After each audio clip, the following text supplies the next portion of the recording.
Hello, ladies and gentlemen. Welcome to the Dry Shave Show. My name's Ivan Penaluna, and on tonight's show, Ezra Levant Rebel without a pause. Oh, you guys like to tell jokes and giggle and kid around, huh? Giggling like a bunch of young broads in a schoolyard. Well, let me tell a joke. I wanted this to be professional. I don't gotta listen to this shit. You certainly don't, pal. Because the good news is... Awesome! With Byron, Bertram, and Ivan Penaluna.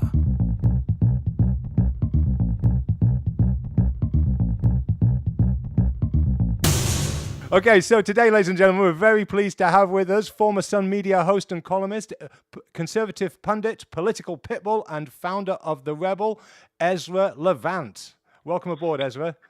Great to be here. Thank you. Nice to have you on board. And I just wanted to put this out there that I am a massive fan of your work. I've been watching a lot of your stuff over the last week. And, you know, you're one of the few people in Canada who, when I think something, you know, I can never find anybody who feels like that. And then when I watch some of your presentations and some of your pieces and I read some of your stuff, I think, you know what, that's the only person who feels like I do about this. Well, you're nice to say that. You know, I think some people are just shy about it. They don't say things in public. But I think when a camera is off and when official people aren't around, people speak honestly amongst themselves at work, at the bar, at home. I think that we were entering a new phase of extreme political correctness, even much more than in the 80s and 90s when PC really got started. I mean, Twitter shaming. I mean, right now in Toronto, there's a trial of a man who was saying a few, not even threatening, not even that rude things on Twitter. He is literally being prosecuted in a criminal court by criminal prosecutors. He has been banned from tweeting or even touching a smartphone for half a year. I myself am going to be prosecuted in October in Alberta under the Legal Profession Act for calling a Human Rights Commission crazy town in a newspaper. I mean, crazy town. And I will be prosecuted on 3 charges of being disrespectful and discourteous, which I freely confess to being. This shouldn't be happening in a free country. No, and I mean, if I follow this rightly, I mean, you made those comments as a journalist and they judged you as a lawyer. Yeah, I mean, listen, I went to law school, I don't know, I guess 20 years ago now, and I practiced law about 10 years ago now. I don't really, you know, I'm an inactive lawyer. I mean, right. I did write the bar, and if you ask me a legal question, I might actually know the answer, but I'm not a lawyer any more than, you know, Peter MacKay or Thomas Mulcair are lawyers, or I don't know if Christy Clark's a lawyer. My point is there's a lot of people running around this country who have legal training, who do other things. Yes. But they're prosecuted under the Legal Profession Act for conduct unbecoming, for bringing the legal system into disrepute because I criticized a Human Rights Commission. Can you imagine that? I mean, the Law Society, I believe in the Law Society, just like I believe in the College of Physicians and Surgeons, and I believe that they should police the profession. I mean, if there's a doctor, you know, who's having sex with his minor patients, or if there's a lawyer who's stealing money from his clients, yeah, prosecute him. But come on, prosecuting me for a column I write about politics in the Sun newspapers, that's ridiculous. And also Crazy Town. There's children's programs called Crazy Town. I mean, what happened? You know, kids are allowed to watch those programs. It's all about context, right? And by the way, if you're prosecuting me for calling some government rule or agency crazy, I think you've confirmed for me that they're crazy. Exactly. I mean, I have to say, my mind is open a crack, a tiny sliver. It is theoretically possible that I could be convinced that human rights commissions are not crazy. I mean, you'd have to have some miraculous argument or fact, but my mind is slightly open. But when you simply come at me with a prosecutor, you confirm for me that I'm right. I've never heard a man whose mind has been truly changed by being ordered to issue a jailhouse confession. That's really what they're demanding I do here, is to issue. I mean, if I were to abjectly apologize and write some false statement of contrition, they would drop the charges tomorrow. But I mean, that's such a bizarre concept in the free world. I mean, that's a Maoist self-denunciation. We don't believe in that in Canada. Well, yeah, and I'm quite familiar with the Human Rights Commission here in Vancouver, and I'm sure you're aware of the Guy Earle story here. So we're all very familiar with this. And I've said for a long time that one of the problems with the Human Rights Commission, it is a joke. It's become a joke, and it's their own actions that have made them a joke. But, the one problem that they have is that they don't have anybody at the door saying, get out of here, that's a ridiculous claim. Yeah. And that's what they true. need. And especially in BC where it's extremely open. But, the whole concept that, I believe in human rights, and I know what they are. The freedom of speech, the freedom of association. Some of these freedoms date back centuries to the Magna Carta, and even that was just memorializing even more ancient freedoms. But there is no such thing as the counterfeit human right not to be offended. That is a counterfeit human right. And just because you call it a human right doesn't mean it's real. I mean, the human right not to be offended is just a tricky way of saying the power to shut someone up. You don't have a right not to be offended. In fact, the opposite. You have a powerful right to be offended. I'm offended. Good, that's your right. Well, in a lot of places, you don't have that right. But exactly. We have that right. No, quite. And, I remember an article back in 2012, and it was in The Guardian of all places in the UK, and it was called The Tyranny of Decency. And it basically was the first time I ever saw laid out in black and white what we are dealing with and what you're describing right now. And I think that you're right. I think we have taken a rather dark turn. I remember the CEO of Mozilla. Remember that incident where this guy gave $1,000 8 years ago to a group that opposed gay marriage. And I mean, what, $1,000 8 years ago, really? And all of a sudden somebody found out about this, and then it was they basically hounded him out of his job. And like you say, with this guy with Twitter, he's lost his job. He could go to prison for 6 months. It's outrageous, really. I mean, there was no threats issued. And on the other hand, you have Ben Shapiro grabbed around the neck and threatened that he's going to be put in an ambulance for disagreeing with somebody. Yeah. There's no continuity. By the way, 8 years ago, both Hillary Clinton and Barack Obama were opposed to gay marriage also. But that's the thing. We have it used to be. I detect a British accent on your part. I think that's what I'm hearing. Part of what made Britain so wonderful is the love and acceptance, and in fact, sort of the pride that the UK accepted eccentrics, and that there was, that fellow there, and eccentrics were not demonized or marginalized or prosecuted. It was part of the freedom of being a Brit. And compare that, I have a lot of family on my wife's side from the former Soviet Union, and what they told me was fascinating, that the people who got into trouble the most with the KGB were not actually ideological dissidents, democracy activists, refusionists. It wasn't that. It was just people with quirks and people with a manner, or people with an eccentricity who would butt up against some, authoritarian cop. And where normal people would flee from those authoritarian cops, these eccentrics might push back or might get into an argument. And the people who got in trouble the most from these stories, these anecdotes I hear of the former Soviet Union, were simply people who were square pegs, who were a little unusual, who we would call colorful characters. In a totalitarian country, you put them in the Procrustean bed. If they're too short, you stretch them. If their legs are too long, you cut them off. We are supposed to love individuality. As they say, the smallest minority is the individual.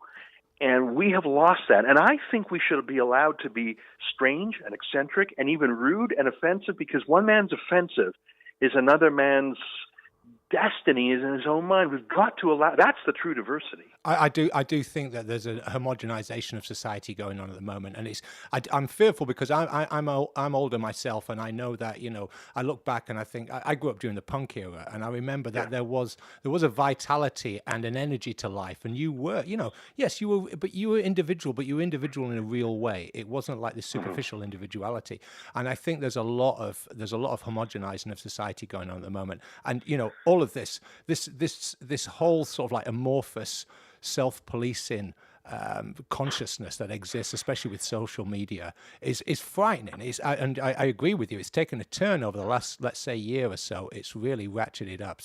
I would align it with since Obama's been in power. They've really ratcheted it up. Well, I think you're right. And let me say this about Donald Trump. I mean, I don't agree with everything he says or does, but I think one of the reasons that people find him refreshing and support him is because he is a bull in the china shop. So all the things people say, oh, how dare he? Now, I disagree with some of the things he says, by the way, but the fact that he so clearly doesn't give a damn. And when the official people say you can't say that, he says, oh, yeah, I'll say it again 10 times. The fact that he swears, the fact that he is not proper. I think that's half his appeal, is that he's not just some robot zombie like Hillary Clinton who never says anything other than what's being focus group. Part of Donald Trump's appeal is saying, I'm number one, I'm a little bit arrogant, I want to be a winner, I'm going to call things like they are, I'm going to swear if I like, and I'm a free man. And that instinct that people see, oh my God, that's how we all used to be. We all used to be free and individualistic and confident and optimistic. And here's a guy talking about winning and kicking ass in trade negotiations and kicking ass against terrorists and actually winning wars. And even if he's a little goofy, he's a reminder of a freer, bolder, more confident, less squabbly, less politically correct America. I think that's part of it. I agree, and I think that's what leaders used to be like. And the person that he reminds me of is Boris Johnson to some degree. You're familiar with Boris Johnson, the London mayor? Yeah, even similar hairdo, I think. Yes, exactly. So I'm going to ask you, what's your prediction for the U.S. election? Then you think Hillary's going to be running against Donald Trump? Well, I think that if Donald Trump were in a general election against Hillary Clinton, I think Trump would win. Because first of all, I think Republicans would vote for anyone other than Clinton. And second of all, Trump could pull from sort of non-political people who don't really regard themselves as ideologues, but sort of like the idea of his swashbuckling style. And he's got total name recognition. Yeah. And he's got all the money in the world.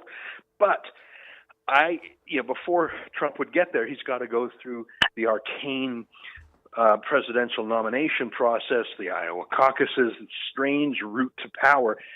And I think the guardians of the Republican Party see him as a problem either on policy or stylistic, or they just don't know him or are uncomfortable with him. If I had to bet, I think it would be someone else. And now let me tell you who I'm rooting for. It's a governor named Scott Walker from Wisconsin. I like him because he's a governor instead of a senator. Senators just talk shop all day. Governors actually run things. Governor is the decision maker, right? Yeah. And he's made some tough decisions. He's already been vetted extremely hard by the Democrats. They ran a recall campaign against him. He has gone to war so hard against the Democrats. I think he's vetted. I think he survived everything the big Democratic machine threw at him. That's half the reason I like him. Plus, I think he's a fairly normal guy, he's a bit of a Reagan conservative. That's my hope. And Scott Walker's name's not famous now. He's not like Jeb Bush or the other big names, but if I had to bet $1, I'd say he should be the president and he's the candidate, and he will be the candidate. All right, that's a top tip. I like that. Okay, so that was part one of the interview with Ezra Levant. Yeah, that was good. I wasn't here, by the way. I was out of town. Yeah. You were. What were you doing? I was on tour. I was doing a one-man show called. Let's talk about that later. Guilt-ridden. We'll talk about it later. Okay, but we're also joined by Pyra Draculea. She's going to be joining us today. Hello. Hello, and we're going to talk about the Ezra Levant interview and also lots of other things. Absolutely, it was great. He's got a very articulate, very listenable voice. I agree with a lot of his opinions. I don't agree with some of them, but I totally agree with the Human Rights Tribunal stuff. It's you addressed Guy Earl, a comedian and a good friend of mine, who got charged, and it's just ridiculous for just having an opinion and or just getting an altercation that nobody got offended. It was just drunken bullshit. Okay, so just to recap for everybody who doesn't know the Guy Earl story, Guy Earl is a comedian. He was in Vancouver at the time. He was hosting a show in East Vancouver, and there was a couple of ladies who were in the front row when they decided that they were going to heckle and smooch through the show, and he took exception to this. An altercation happened.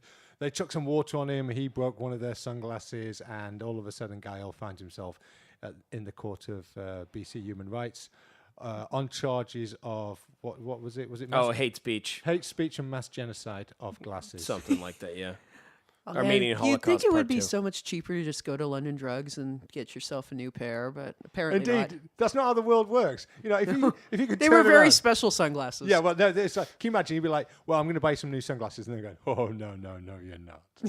You're going to turn up at the BC Court of Human Rights. That's what you're going to do, my friend, because that's where you're going. Yeah. And, you know, it makes it, obviously that's a very cynical take on it, but I think there's a lot of cynicism involved in the Gael story, you know. There is. It's Most kind people of- are on his side, but they weren't. Yeah. And that's all that matters. Yeah, it's kind of the whole notion to me seems a little weird. Like, whatever happened to either tell your friends that the restaurant and the comedian sucked, or, get your older brother to beat him up? There you go. That's how we did it back That's in the how day. you did it in the old day. No BC Court of Human Rights. Just get your older brother to beat the fuck Well, out do you of know him. what? way more Because somebody efficient. was probably allergic to peanuts, so everybody should be sued. Now, listen, I mean, Ezra Levant was very, very eloquent about all of these points, and I just wanted to raise this. You know, there's so many people, right, that absolutely hate Ezra Levant, right? You listen to him talk, he makes perfect sense on all of these things, as far as I can see. I And don't that's see- why everybody hates him. Well, because, yes, okay, fair enough. I mean, there are people of a certain ilk who hate him. But they're not really people who engage in conversation or debate or really think through their long-held opinions. I don't find at all. So I just wanted to talk also about Ezra on Trump. Ezra on Trump. What do you Yeah, think I about agree that? with Trump. I mean, Trump. That is the refreshing thing. He does seem like to be just like your arrogant, opinionated uncle or whatever. Did he say that? I read that anyway. Well, he pretty much said that he is a guy who doesn't care. He doesn't what care. says. He doesn't care, which is cool. At least like he's a pantomime. He's a villain. Like he said, maybe he is a distraction. Good chance he is. But if he's not, then it's cool. He's entertaining at least, and at least he says what he wants, and he'll put his foot in his mouth, and he'll embrace it, which is refreshing. Not only that, but as president, one part that hasn't been revealed of his campaign platform yet is that every deserving young bimbo with a nice set of fake tits gets a chance at being first lady. Exactly, go. because Because- he'll get a new one. Oh yeah. Every week. Upgrade Gotta it. trade him in. He's got to trade him in. Well, he's like. I mean, how often does he change his cars? Plus, we already talked about that. That White House won't be good enough for the wife he's got now. He's like, no, it's big enough, Donald. I want the bigger house. He's like, honey, we're living here. I'm president. No, I want the bigger. I want gold plate. I'm just going to churn up the sort of like front lawn and put a massive, great big pool in there Yeah, totally. with like gold taps. Yeah, with like Siberian tigers. Russian gangster Walking style. around, Russian gangster just Also, hanging out an there suntanning. addition that's a 45-story skyscraper. The wife needs a place to store her shoes. That's it. You have a massive, great big 45-foot skyscraper on the top of the White House. Oh, that'd be Take that amazing. dome off. A big glass skyscraper. It's like, well, we need to make use of this sky here. You know how much money above the White House? How much we could charge for those first class condos? Right above the White House. Can you imagine? 45 stories of luxurious condos. You have a state dinner. Do you know how many people we could fit up there? There's a lot of money to be made. I'm You're saying it like it turning is. into It's, Donald it's Trump. basic economics, You're and that's really- why I should be president because everybody's stupid. your Donald Trump is developing by the hour, and it's brilliant. I just Yeah. love it. No, but what was he saying? Yeah, I'd rather Trump to be president. He wants Scott Walker to be. Then I don't agree with that. I'm definitely more pro-choice. I don't agree with getting an abortion when your child's 17. It's a little late. Yeah, that's a bit late. What you mean? Like you just get him to come around and kill your kid because you don't like? Yeah, it you're just like, anymore? oh, I just forgot. I forgot to get an abortion. Can you kill him now? He's Did he 17. kill him now? He's got acne and he's boring and he's lame and I hate his And they music. go, yeah, we could do that because legally, you can have, abortions after. Post-birth Life abortion. begins when you leave your parents' house. Life begins when we say it begins. Plus, he's all goth and emo now, and he's all like, "Oh, he was never born, so maybe he deserves to die. Kill him. He's goth." No, but I don't agree with that. He said, I remember Scott Walker said, rape and incest, blah blah blah. And they gotta keep the kid, and we need to have a goldfish. I think the thing that everybody's failed to mention about Scott Walker thus far is that he hasn't released a song in over 35 years. That's true. When I thought of Scott Walker, I thought of a player who played for the Vancouver Canucks. He was a tough guy. He was. Yeah, Scott Walker. I'm thinking about the English songsmith. Oh, okay. Like the Walker Brothers, right? You know, but I do think of like Walker, Texas. It's a good name. It sounds like a cowboy name. Do you know what? Scott Walker. It's from the bam, wrong bam. state, though. Like, he should have moved before becoming a governor. He should have moved south to Texas. It would have written itself. Totally. Are you saying that he's from Utah?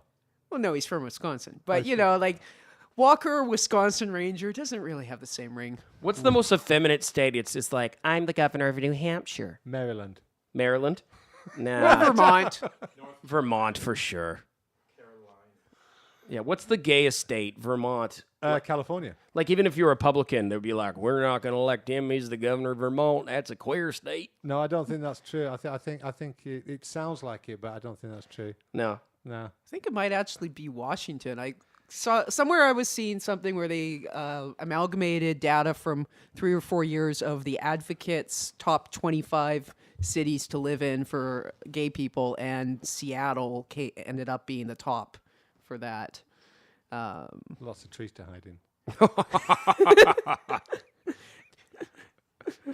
Sorry, I couldn't resist it. That's all right.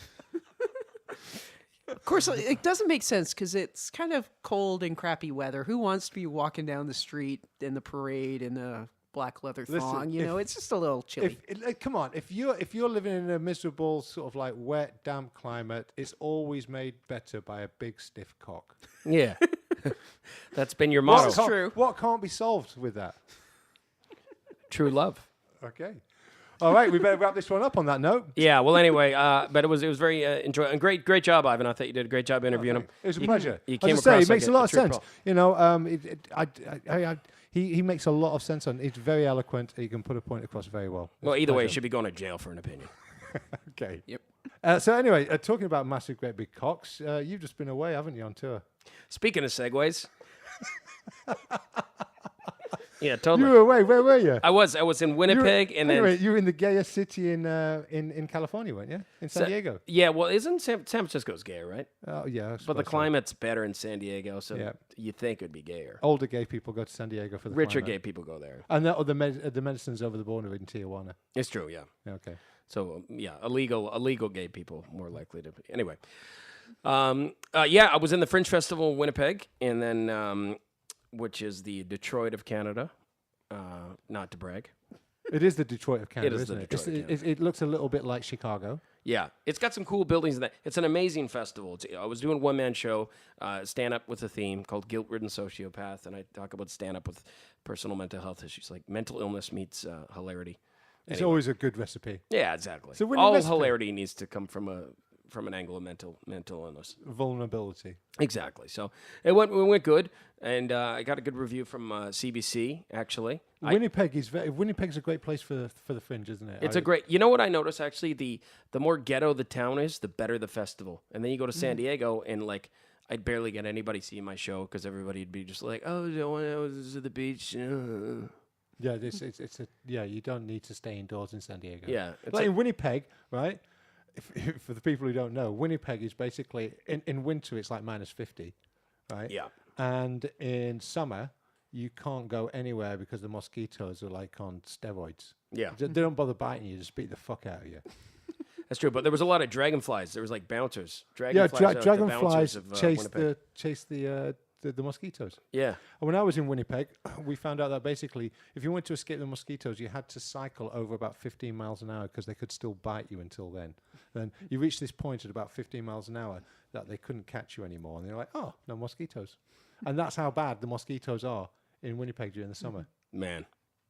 Yeah, it's You go past these stores, right? You know they have the outfitters for the great outdoors. You know, I want to go camping. I want to go adventuring. Well, you go to one of these stores in Winnipeg, and the thing that they have on the mannequins in the window are these all-in-one kind of look like beekeeper suits, but they're actually just mosquito protection.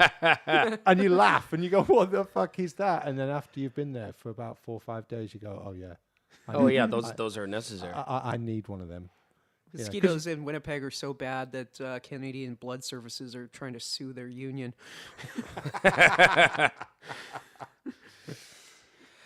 So yeah, Winnipeg is great. You know, that's the thing. The more ghetto the place is, the more they support the arts. Yeah, because they've got fuck all else to do. They got fuck all else to do. It's like somebody when you don't have any options, You know, it's just like a really fat, grotesque guy. He's gonna listen to his date more when she talks, probably. As if you're like this chiseled like model dude, you're just gonna be a douchebag and just be on your phone the entire time. Yeah, not interested. Yeah, that's San Diego. Yeah, fair enough. Yeah. So I understand you got a really weird, mixed, confused review while you were on tour. Yeah, it was weird. I got this really. They praised me, and then it was just kind of okay. Basically, I did Winnipeg Fringe. I did my show there, and good turnouts, by the way. Really nice venue turnouts, really receptive audiences. And I got this review from CBC, and it was kind of confusing because it was like this backhanded compliment. I don't know how to take it. Anyway, it said, this is the best quote here to end it off. I mean, this is high praise. It says, unlike Jerry Seinfeld, who whines about today's crowds and their sensitivities when comics bully the weak, Bertram, that's me, has clearly examined his jokes and his motives. So every time you think a dinosaur premise is about to rear its ugly head, he slays it with the sword of irony and self-deprecation. And then it says, his mother sounds like a real hoot as well. Anyway. And then it's like, wow. So it basically kind of sounded like, we like him better than Seinfeld, and 3 stars. Yeah, someone was saying earlier on that basically they have an issue with Seinfeld, and I would agree. I think they were looking for an excuse to have a bash at Seinfeld. They found it, and then they went, this guy's all right. Because it's funny, because they're obviously, CBC is very politically correct. Yeah, of course they are. They invented it in Canada. They invented it. So is ground zero for political correctness, and I wouldn't consider myself politically correct at all. No, those people hate you. Yeah, but the same degree. So yeah, maybe they're just looking for just a loophole to shit on Seinfeld in my review. That was it. That was it. But it is kind of funny when somebody says like it's like when it's like what like a girl in Toronto getting drunk and saying to me like, you're sexy, and I'm like, thanks, you look like a hotter, younger Rob Ford. You're like, how do I feel? I don't know how to feel. She's hitting on me by calling me a piece of shit. When you were in Britain, some girl said to you that you look like a hot young Henry VIII. Yeah, I didn't even show she had a young Henry VIII, because apparently young Henry VIII was a fit. No, she's like, you're hot, you're sexy, you got nice broad shoulders, you look like Henry VIII. And I was like, oh. That's what passes as sexy in Britain. Yeah, that's true. Henry VIII, you're going home. Yeah, get your coat, you're pulled. Yeah, self-body image issues in England are obsolete there. Yeah. Yeah, because I got relatively nice teeth, and my ears and eyes are kind of in proportion to the size of my head there. So like, I feel kind of hot there. Yeah, either that or she's always fantasized about getting her head chopped off. Yeah. That's what she wants to do. Yeah, grab your coat. Yeah. Where are we going? Back to my house. I'm going to cut your fucking head off. Oh, geez. So she's probably... So that's why I didn't let her give me a blowjob. Hey-o. Hey-o. So, you know what time it is, don't you, Byron? Ah, fuck. It's so late. I think we should go to the fucking news. This is the fucking news. All right, go. In 5, 4. I can't do it. We'll do it live. Okay. No. We'll do it live. Fuck it. Do it live. I'll write it and we'll do it live. This is the fucking news. Fucking thing sucks. So today on the fucking news, just 2 today. We're cutting it quick today, but 1. It has been reported that 1 in 4 young drivers have masturbated while driving, according to a survey taken after a woman from Cirencester, England, crashed her car while she was using a dildo. Insurance broker Adrian Flux found 26% of 25 to 34-year-olds admitted to master driving, compared with 12% of older drivers. This seemingly ridiculous study was commissioned after the mentioned Cirencester woman was caught on film holding a rampant rabbit dildo and buttoning up her pants after just crashing into a stationary fish fan. That's a great story. You can make this shit up. Man, see, to be honest, though, that's why I don't drive standard, because I'm just too busy jerking off. I can't be bothered by that clutch. I mean, as a guy, right, you can just like pull it out and just be. But as a woman, it's a lot more involved, right? You've got to get some sort of, That's illegal too. Yeah. It's operating an electronic device while you're driving. That's a very good point. If it was a vibrator and not a dildo, static item. It is a vibrator. That's the thing. But I never ejaculated while like texting at a red light. Well, you're all right then, aren't you? Yeah. Imagine what a mess that would make. Oh my god! I like, who are the people that admitted it? Like, how many people did you interview? How do you ask that question? Do you go through a load of questions, right, and then get to the one that you really want answered? Like, do you ever masturbate whilst driving? Yeah. Or do they just go, right, do you ever masturbate whilst driving? That was question 1 of 1. Yeah, that's it. How do they do it? And it was like a government commissioned survey. They Oh, I spent love like it. $300 million and they Yeah. interviewed like half the population. Yeah. Or it was just some woman who asked 4 guys at a bar. See, you know what? I can understand if you live in Canada and you're used to these 11, 12-hour drives, having a little bit of a stroke on a 12-hour drive. I understand. Especially in the prairies, it's flat, it's pretty Yeah, safe. Prairies, just put it on cruise, sit back. Yeah. You know? But like if you're in Europe, and you got winding hills and it's Cirencester. I mean, fuck. come on, like how 5 far does minutes it to get the to a next petrol place. station, Exactly. There's no excuse for it. Hold it in. So anyway, she was like, "Oh, I just crashed into a fish fan. Better fucking put that away." It's a good job she didn't have a really bad accident and the airbag sort of like impale it right up there. Yeah. Oh. Yeah. It's brilliant, isn't it? Imagine how embarrassed she is now. She's probably her name's in the paper, a picture, Yeah. seen leaving court, the lady with the with the drive-in vibrator. She's probably getting lots of matches on Tinder. Oh, she could probably do a whole tour. Yeah. This is the other thing about social media. Now she's probably famous. Well, we're talking about her. Fuck it. Yeah. Don't even bother trying doing anything. Just stick a big stick up fucking your. drive. Just stick a big stick in your privates, and you know what? You get way more recognition in doing art and trying to get people to listen. Do you know they have those signs at the back? You can see Worked those for cars. Kim Kardashian. Mm-hmm. You see those little stickers on the back of bumpers, and it says it's got a little picture of a mobile phone with a line through it. Don't talk on your phone while you. Well, you used to have one of those for like a dildo with a line through it, going no dildo in and driving. You know what's funny? In Japan, there was actually a picture. Oh no, it said "Watch out for upskirting." Apparently, there's this dirty Japanese businessman that just keep taking pictures up girls' skirts. Go, I used to do that all the time. It's great. yeah, did you? Yeah. Dirty old Japanese business. There's a guy in Vancouver. We don't know who he is because he hid his identity, but he has a camera mounted on his shoe and goes around Robson Street and upskirt photos. There's an interview with him, but he still doesn't reveal who he is, and they've never actually caught this guy. But speaking of up butts, I believe there was actually a guy that was arrested recently. He had like 20-something cow eyeballs up his ass when he was pulled over. Pulled over. Hang on a minute. Why? On what basis did? The Did somebody officers report pull- him? It's like, hey, there's a guy who's driving a bit awkward. Well, it's This like, sounds what like- do you think? He's probably got a bunch of cow eyes up his asshole. Okay. This story sounds like it's from somewhere like Belarus or somewhere. No, it's in America. He right. was stealing Same the thing. beef eyeballs to eat. He apparently they just threw them out, and he really liked eating the eyeballs. Right. And he's been stealing them for a long time. That's the only way he could get them out was to pop them up his ass. Hang on a minute. This is so. I think that's confusing. bullshit, though. I think he's just having fun. Yeah, because if they're throwing them out, he can have them for free, right? And the second thing is, I thought you were about to say that he ate them, but they didn't fully digest, and that's how they ended up there. Well, that's what I thought you were going to say. That's That a would lot have been more the plausible. best. That would have been the a lot best. more plausible. Get out of. Oh, I just swallowed them whole, and I guess they're coming out that. Yeah. No, but he shoved them up his. You don't shove up your ass cow's eyeballs in order to smuggle them out of somewhere. You do it for. It's an act of perversion. I mean, it's a deep and dark thing. It is. Well, all I'm saying is, I don't condone thievery at all. Was it you? So if you're gonna stuff shit up your ass, make sure it's garbage. All right, so that wraps up the news for this week. No, we got one Oh, more. Was William Shakespeare a pothead? I saw this story. According to scientists excavating Bill's old garden plot in Stratford, England, perhaps he was.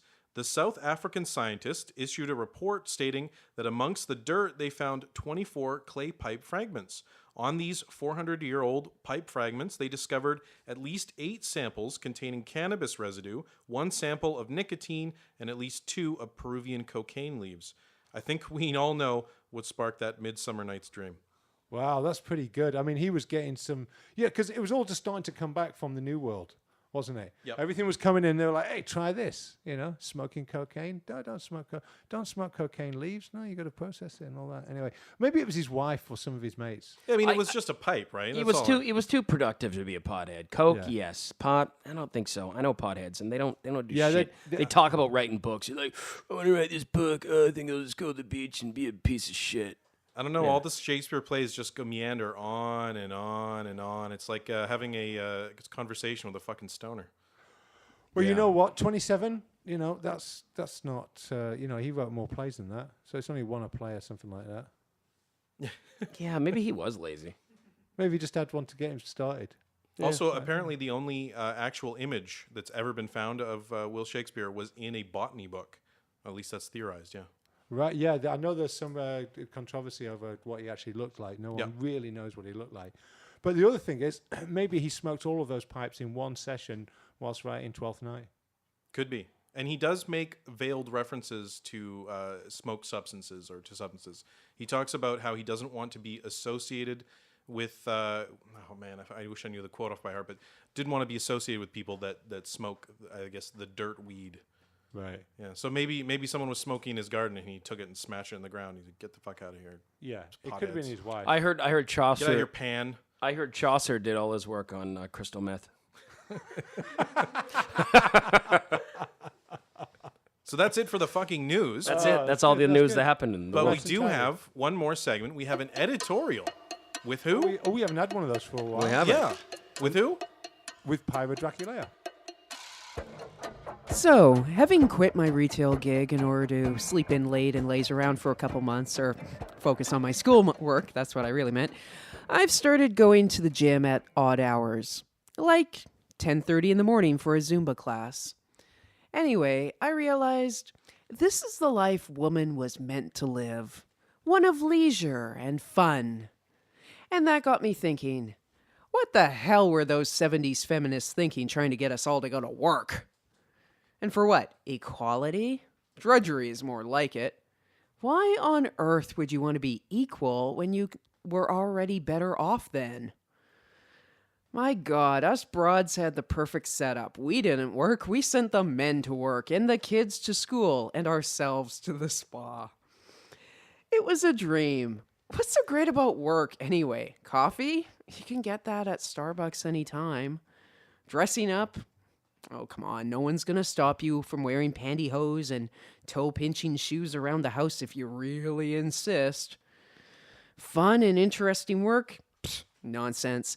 Anything fun and interesting can be done on your own time. And let's face it, most bosses go out of their way to squash any hint of fun anyway. Oh, sure, if you're a stay-at-home mom, there's still stuff to do. Taking care of kids and a husband. You get up in the morning, you make the little snots lunch.